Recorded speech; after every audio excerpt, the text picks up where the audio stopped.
Hi everyone. Hi, my name is Oluwatooni Ajayi, and I currently work as a cyber and strategic risk analyst at Deloitte. Now, if I was to ask everyone who's listening to me right now how you knew tech was for you or how you knew cybersecurity was for you, I'm sure I'm going to get a lot of interesting answers. If I also asked everyone to raise a finger every time they felt that they did not belong in the room, I would also have a number of people.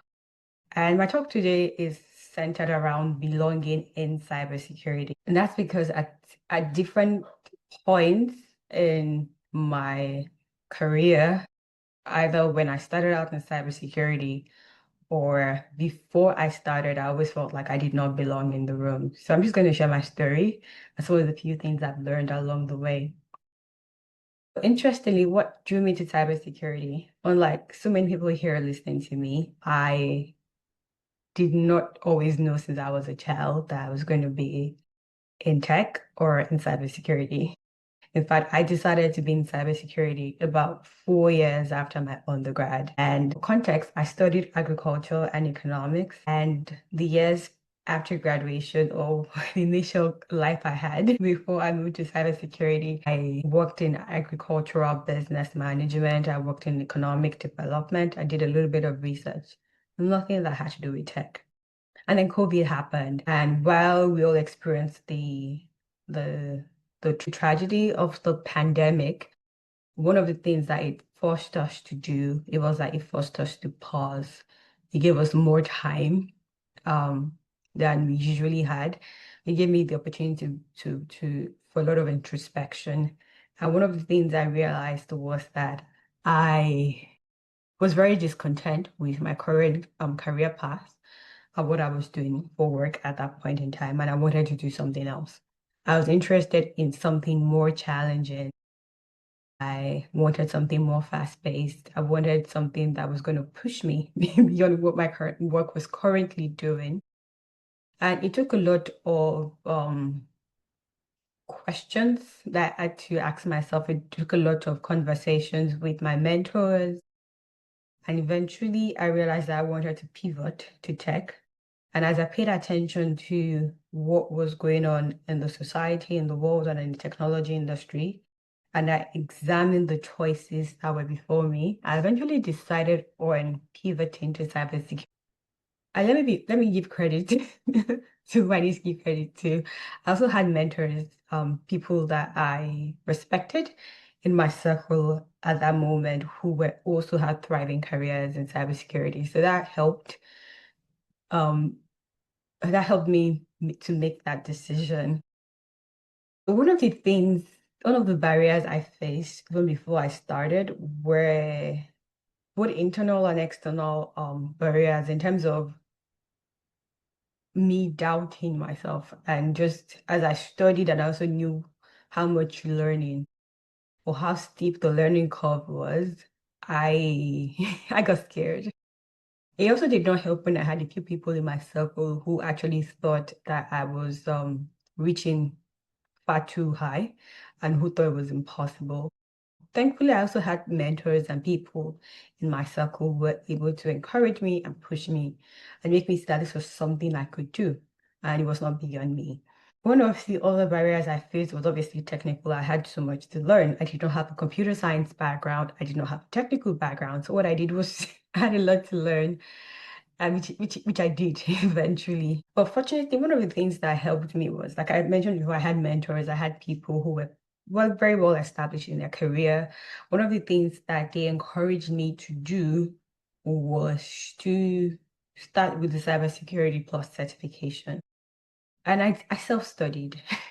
I know it sounds silly, considering that I did not have a prior technical background, a computer science background. I did.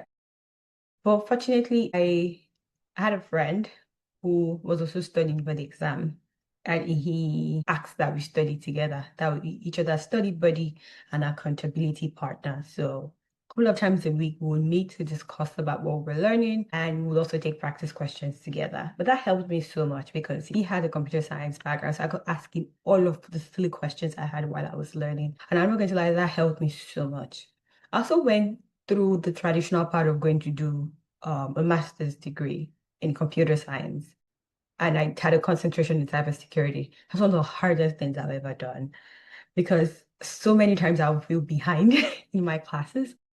At this time again, how I survived those 2 years was that I relied on my community. Community, if I haven't said it already, community is so important. If you're trying to do anything or achieve anything, I don't think you can do that by yourself. I don't think you can do that without your community, because I believe that man was designed to dwell in a community, to thrive in a community. We're not designed to thrive by ourselves.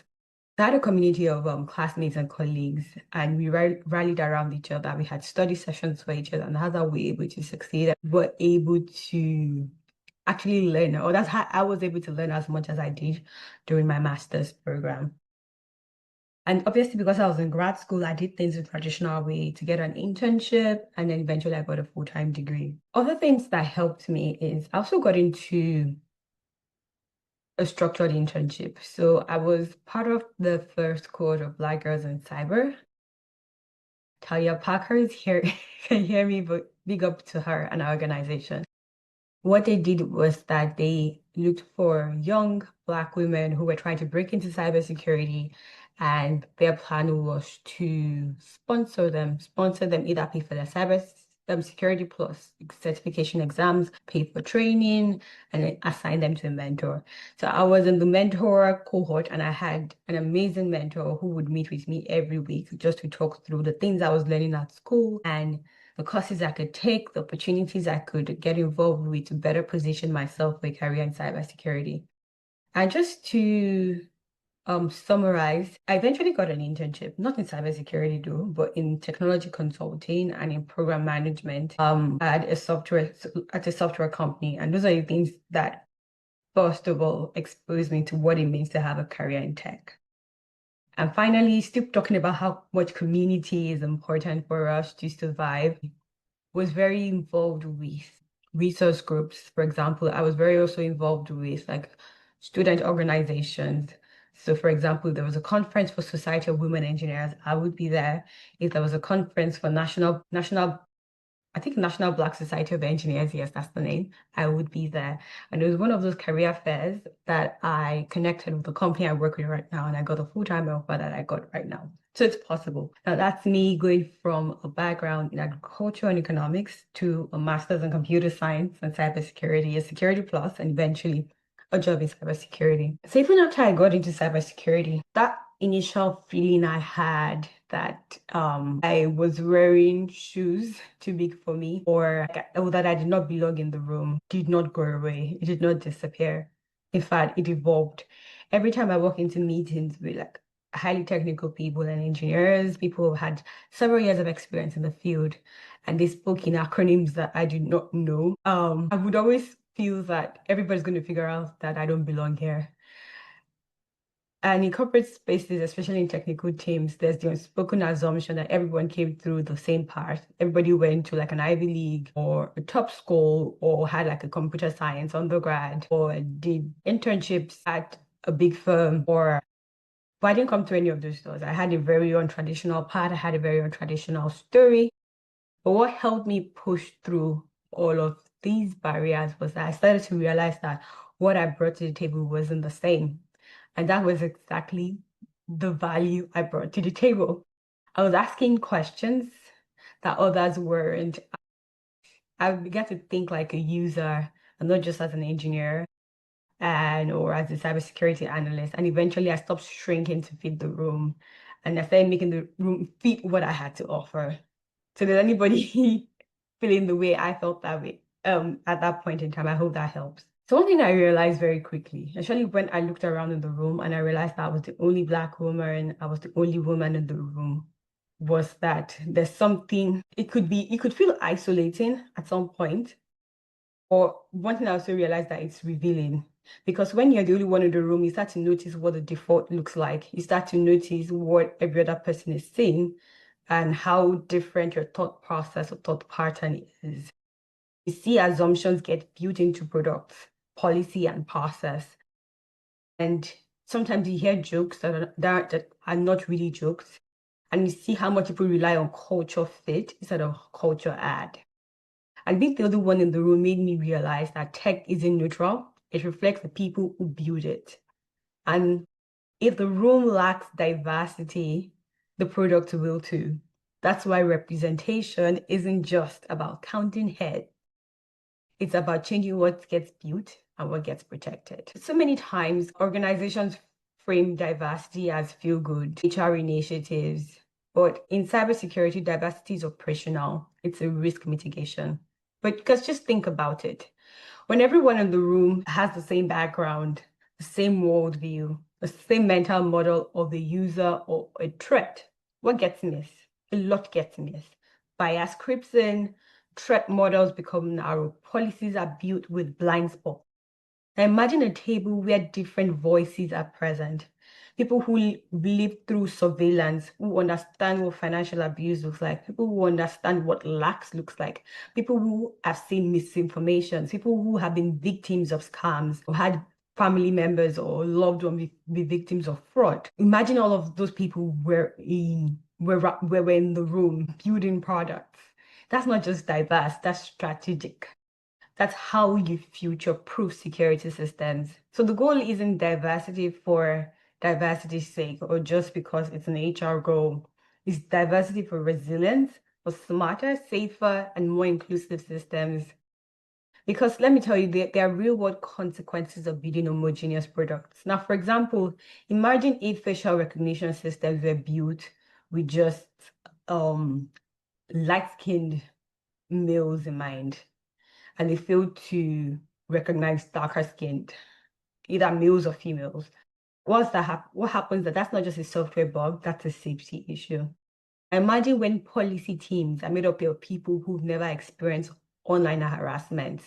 They underestimate the urgency of abuse cases, or worse, they write policies, future that further the harm of the most vulnerable people. That's what happens when we have homogeneous people. Homogeneous teams build blind spots into products. That's the real consequence. And in cybersecurity, blind spot isn't just an oversight, it's a vulnerability that it means a threat can take advantage of. So if your team, all things are like, you're not just lacking perspective, you're increasing risk. So if you're like me, who right now feels like you do not belong in cybersecurity, even before you start or after you started, you definitely belong there. Your voice is needed in the room. Your perspective is needed in the room to build safe products for users. So wherever you are in your career, if you're starting off and you feel like you do not belong, my words to you right now is that you do belong. And if there's anything that you can do right now is do an assessment of where you are right now and where you want to be. What are the things or the vehicles that will take you to where exactly you want to be? Are the people, are the resources, are the communities? Identify them and then connect with them. If you are established in your field and then you are reconsidering whether you want to or how you want to help other people break through cybersecurity, I would say mentor someone. Don't just wait for the right mentee. Reach out. They are brilliant minds, very brilliant minds out there who just need someone to say you belong. I'm willing to help you. If you are already in cybersecurity and you're in a room full of people, you're building things, you're making decisions, speak up in your teams. Don't ever let the fact that you are different bully you into silence. If you're in a meeting and you notice a product decision that doesn't consider marginalized users, say something. Use your credibility as a lever. And if you're in a position to shape culture, whether you're a senior engineer or an intern, or even a student, build better spaces.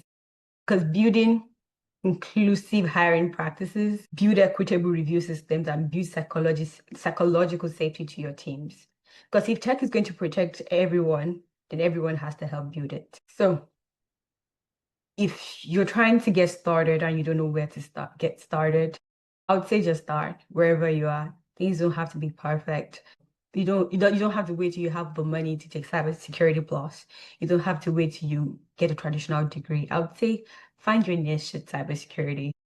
If it's malware, if it's detection engineering, if it's governance, risk, and compliance, find your niche and master it. There's so much free resources we have out there.